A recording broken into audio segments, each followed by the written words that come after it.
Sejam muito bem-vindos ao Preveste UEA. Eu sou o professor Elias e sou do sexo masculino, tenho 43 anos, pardo, cabelos e olhos pretos, estatura mediana. Estou trajando uma calça jeans e uma camisa preta e a nossa sala de aula é um estúdio de televisão. Eu vou utilizar uma tela interativa para anotações. Vem comigo! Olha só, minha gente, hoje nós vamos conversar sobre a Guerra de Canudos, um dos conflitos importantes que ocorreu no início da nossa República Brasileira. E é muito interessante perceber que a Guerra de Canudos vai nos dizer um pouco sobre como era o Brasil daquele momento, como era o Brasil da República Velha, quais eram seus anseios, quais eram suas angústias, qual era a realidade social de parte dessa população, o que essa população desejava. A Guerra de Canudos fala com a gente sobre isso e a gente vai descobrir essas características agora. Vamos nessa! Olha só, a primeira coisa que a gente tem que saber é que havia um contexto para aquela guerra acontecer, né? E esse contexto era um contexto social marcado pelo coronelismo, marcado pelo voto de cabresto, marcado pela exploração das pessoas, muitas vezes, naquelas relações nas quais elas trabalhavam para esses fazendeiros, para esses coronéis. E havia ali um verdadeiro contexto de crise mesmo, né? Afinal de contas, no início da República, você teve muitos conflitos que vão marcar essa crise social. E aí, é nesse cenário que surge o Antônio Conselheiro. O Antônio Conselheiro, ele seguiu a vida dele normalmente até um determinado momento, ele estudou, ele tinha sua profissão, mas um certo dia ele viveu uma tragédia pessoal, que foi a separação dele, da esposa. A partir daí, ele começou a peregrinar em busca da sua esposa e nisso, ele, para se sustentar, ele ficava trabalhando às vezes como pedreiro, na construção de igrejas e tudo mais. E nesse processo ele conheceu um padre que exerceu muita influência sobre a vida dele e ele começou a acompanhar esse padre fazendo pregações, visitando as pessoas e etc. E daqui a pouco ele acabou se transformando numa espécie de beato itinerante. O que é isso? Lá no Nordeste a gente tinha muito essa figura do beato. No Sul eles vão chamar de monge, no Nordeste vão chamar de beato. Que é essa pessoa que faz peregrinações, que fica fazendo pregações, assistência aos pobres, reforma de igrejas. E à medida que ele foi visitando as pessoas, que ele foi caminhando, que ele foi ali fazendo, né, essas peregrinações, ele começou a conquistar seguidores. E é isso que eu acho interessante, porque hoje em dia, quando a gente fala em seguidores, a gente pensa logo no Instagram, nas redes sociais, né? Hoje o seguidor, ele te segue com um clique e ele deixa de te seguir com um clique também, né? Se você desagradá-lo, ele deixa de te seguir, faz um offload, né? E se manda. Naquela época, o seguidor era aquele seguidor presencial mesmo. Era aquele seguidor que vai te acompanhando, você vai ali caminhando, ele vai contigo, né? Ele vai te seguindo. Era literalmente um seguidor. E ele vai conquistando cada vez mais seguidores. E esses seguidores, muitos deles são pessoas que são foragidos da justiça, artesãos, pequenos proprietários que tinham perdido suas terras para o governo por conta dos impostos, por conta das suas dívidas, e também ou tinham perdido terras para os próprios latifundiários, para os coronéis. Esse pessoal todo começa a seguir o Antônio Conselheiro e aí eles acabam se estabelecendo numa fazenda abandonada e ali eles fundam um povoado.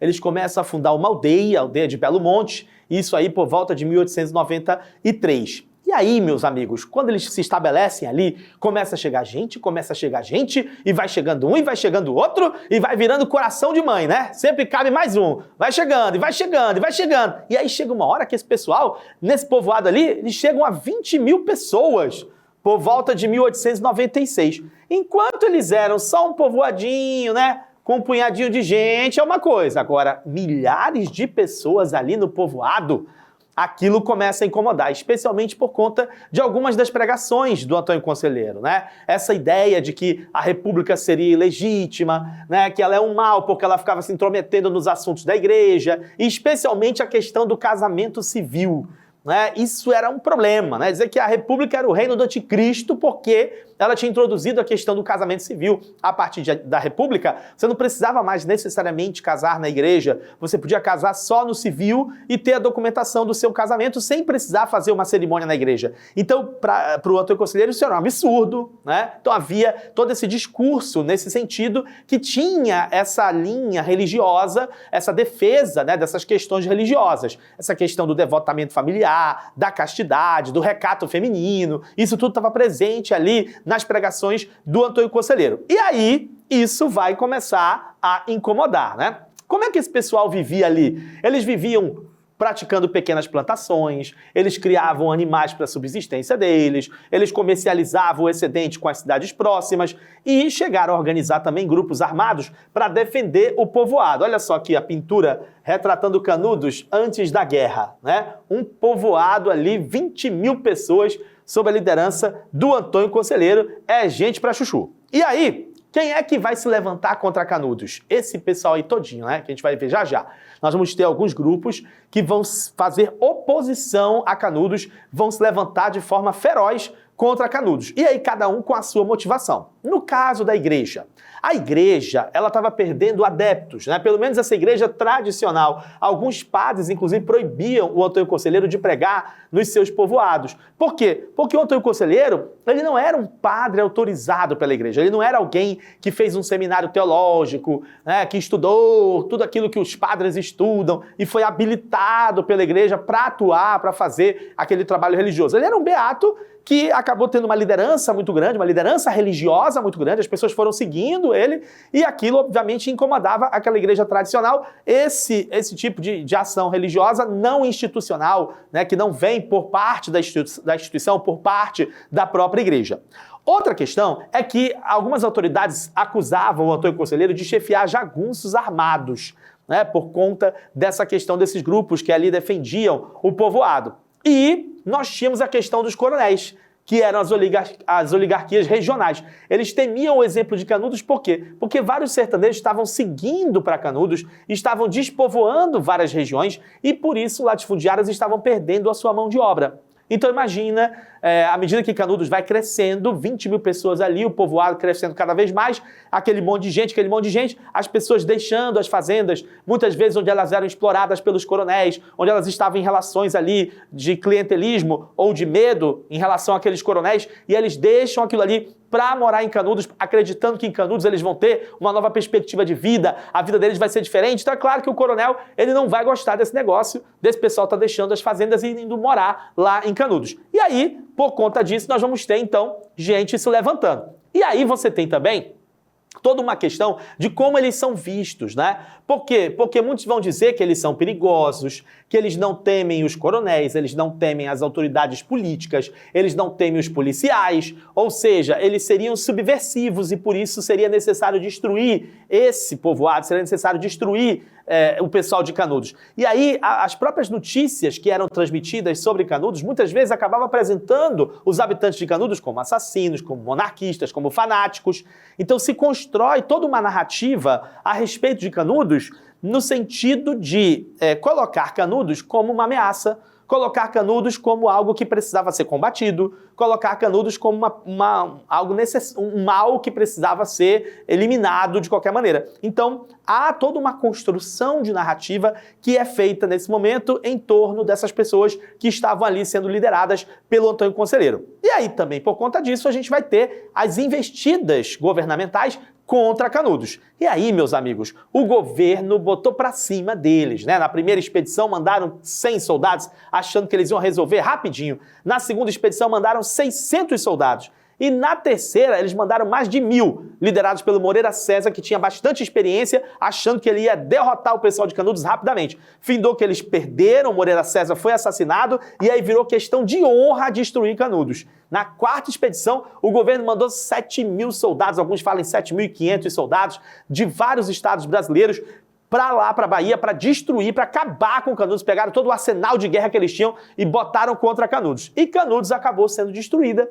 Né? Aqueles que sobreviveram, houve uma matança, né, desses sobreviventes e Canudos virou ali, né, uma história muito marcante nesse início da República Brasileira, que ficou retratada numa obra chamada Os Sertões, do Euclides da Cunha.